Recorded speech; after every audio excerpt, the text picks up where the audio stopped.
Hi everyone, I will explain my app.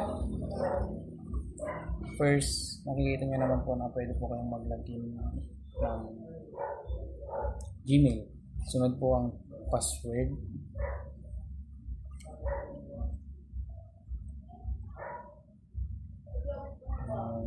Hindi ko na po naiabol yung password. Don't see password po. Nandito na po tayo ngayon sa app.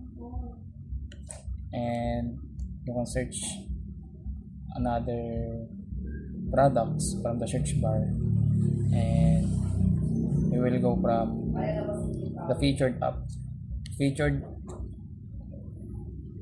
product, and you can as you can see, you can read the description of the products and the features and overview. At hindi ko na rin po naidagdag yung quantity po niya. At sunod na po yung shipping address.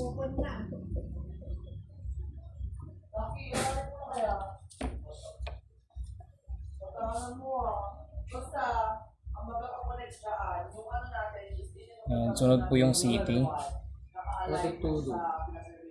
And yung zip code po niya. Type po natin yung zip code.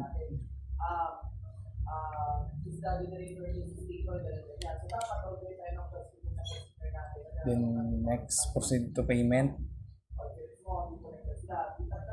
Name of card, card number, expiration date, and the security code po yung aking nilagay.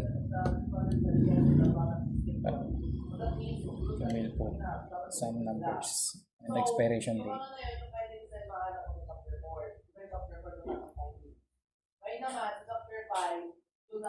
Security code.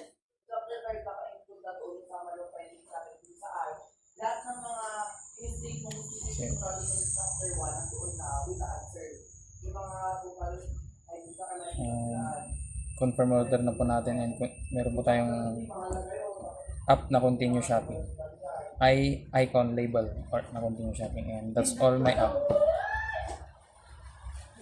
Thank you po.